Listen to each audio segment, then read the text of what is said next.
Mainit na balita.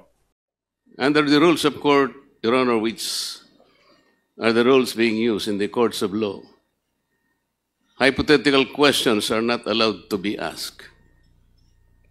Are we supposed to insist on asking hypothetical questions? We're not supposed to be getting facts out of speculations. We cannot speculate on the questions that should be asked and answered.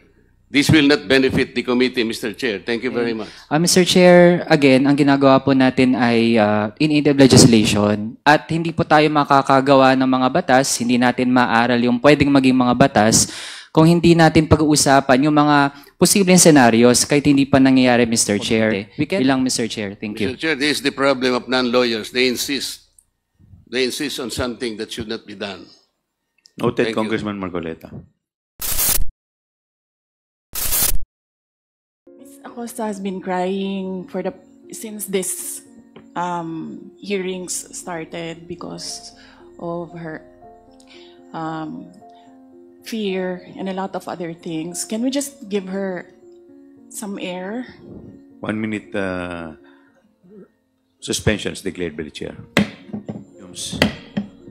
Congressman Marcoleta, you're recognized. Thank you, Mr. Chair. I know that our rules of procedure in aid of legislation includes suppletorily the use of the rules of court. Under the rules of court, Your Honor, which are the rules being used in the courts of law, hypothetical questions are not allowed to be asked. Are we supposed to insist on asking hypothetical questions?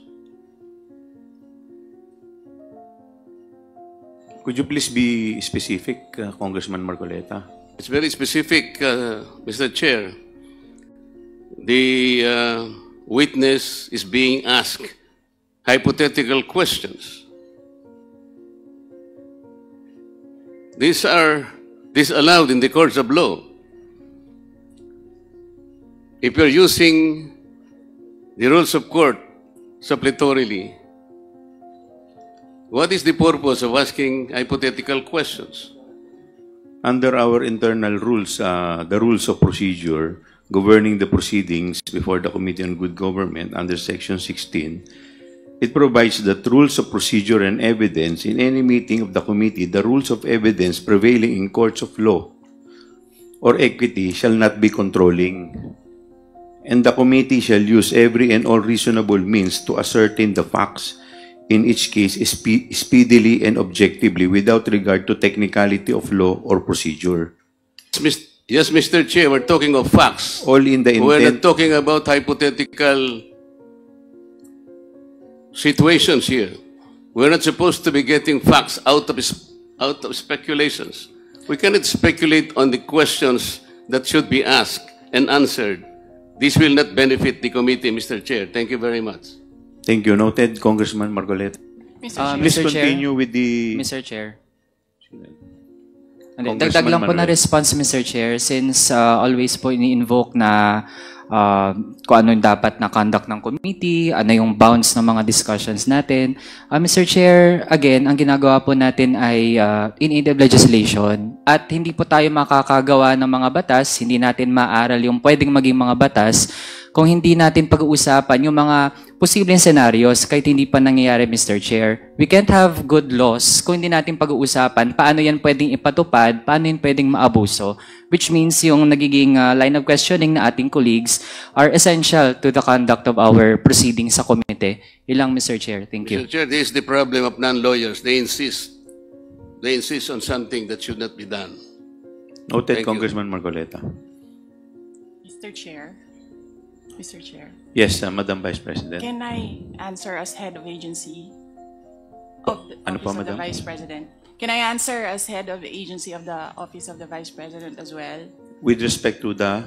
To the comment manifestation of Congressman Marcoleta, sir. No, you are not allowed. Please continue, Congresswoman Luistro. Ms. Acosta, ano po ba ang nararamdaman nyo? Of course, I'm concerned about you. Ano po yun? Nanginginig po, ma'am. Bakit po kayo nanginginig? Bukod po sa nanginginig, ano pong nararamdaman nyo? Hindi naman po ako sumisigaw.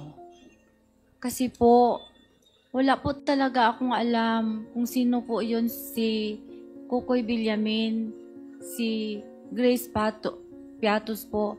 Kasi po, si Sir La Chica po ang nasa ground po. Siya po ang nagpipipirma. Nag-base na lang po ako sa binalik niya sa akin na acknowledgement receipt po, ma'am. Pero ma'am, I hope you acknowledge na yun pong sinasabi niyong ginawa ni Colonel La Chica. Yun po'y trabaho niyo as a special disbursing officer. Yes, ma'am. Pero may utos po ang aking boss, ma'am, na i-release ko po kay Sir La Chica, ma'am. I heard you, ma'am. Yes, ma'am. We will just proceed with the question. Tell me pag hindi nyo na po kaya, I will stop. Ano po? You just answer from what you believe is true to yourself. Yes, ma'am. Punta po tayo kay Kukoy Villamin. Do you know this person? Wala po talaga akong alam, ma'am. Wala po kayong alam. Yes po, ma'am. Surname Villamin. May kilala po ba kay sa Davao na Villamin? Wala po akong alam, ma'am. Wala po akong kilala, ma'am. Okay. So you cannot answer with respect to the identity of this Kukoy Villamin. Mr. Chair, do we have the NBI here as well as the PSA? They are not yet here. Not yet here. But I believe that We have submitted the acknowledgement receipt. In process daw po. okay. Ms. Acosta, do you confirm that the 125 million for the last quarter of 2022 was utilized from December 21 to December 31 as stated in the records? Yes, ma'am. Based po sa binigay sa akin ni Sir La Chica Okay. na accomplishment report at saka acknowledgement receipt po. Ms. Acosta, this is 125 million spent in, I believe, 10 days nga po ito eh. Hindi 11 days. Kasi under the law, when we count, we exclude the first, we include the last. So if we count from December 21 to December 31, this will be equivalent to 10 days. Tanggalin po natin yung sinasabi ni Chairman Acop na holiday, 3 days, in other words, 7 araw na lang po. Can you please enlighten us? Paano po kaya naubos, naibayad, na-disburse ni Colonel La Chica yung buong amount ng 125 million in 7 days? Ma'am, hindi po ako makasagot niyan, ma'am. Kasi hindi po ako ang naggastos in reality po, ma'am. Si Sir La Chica po ang may alam, ma'am. Ma'am, you were the special disbursing officer of Davao from 2019 to 2022. And then you became the disbursing officer of the OVP.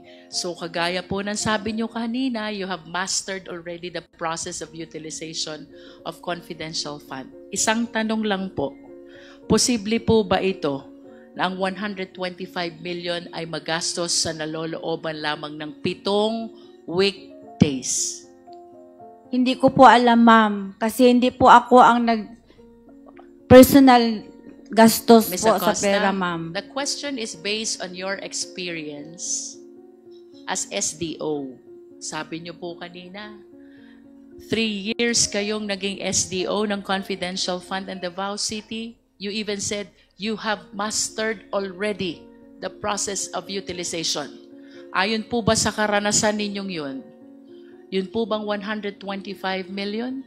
Kaya po bang gastusin yun sa loob ng 7 weekdays, araw na may pasok lamang? Base po sa inyong karanasan, kaya po o hindi? Hindi ko yan masagot, ma'am. Kasi hindi po ako ang nag-disburse na 125 million, ma'am. Si Sir La Chica po, ma'am. Ms. Acosta, our question is based on your experience. Hindi po ganun ang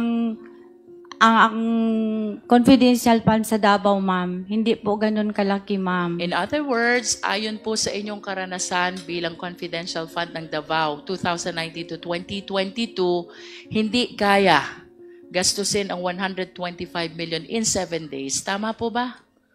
Hindi po ako makasabing tama, ma'am, kasi hindi po ganyan ang confidential fund sa Davao, ma'am. Ma'am, the question is based on your experience. Kung ito po ba'y dadalhin natin doon sa sitwasyon nyo bilang SDO ng Davao, kaya po kaya yun? Hindi ko Gagastusin? Hindi ko masagot, ma'am. Okay.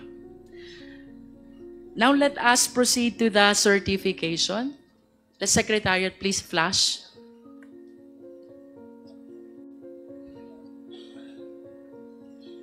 May we know, Ms. Acosta, who prepared the certification?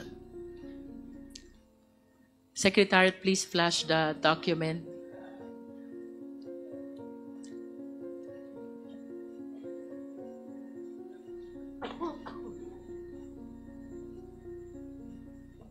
May we know who prepared this certification, Ms. Acosta? Ako po, ma'am. Kayo po. You confirm the authorship of the signature above the name Gina F. Acosta sa inyo pong perma ito? Yes po, ma'am. Yes. And the document says, on the first paragraph, we certify that the amount of 125 million was incurred in connection with safe implementation of OVP initiatives and confidence building. Ms. Acosta, ano po ba yung confidence building? Yan po yung isa po yun sa programa ng OBP na kung paano po ma-implement ang isang programa na maayos po at safety po. Yun po ba ang ibig sabihin ng confidence building? Yan po ang pagkaalam ko, ma'am. Can you explain further? Pag sinabi po bang confidence building, ano po bang ibig sabihin nun? Is it synonymous to confidential activities? Pares po ba iyon? Pwede po mag-ask ako sa aking lawyer, ma'am. Yes po.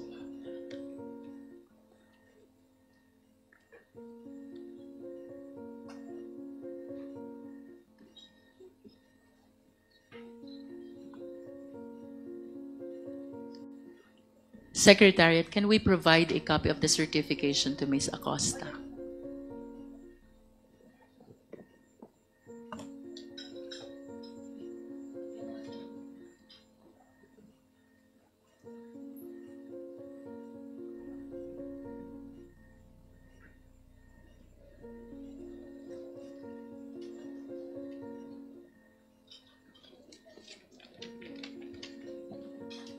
One minute suspension is declared by the chair.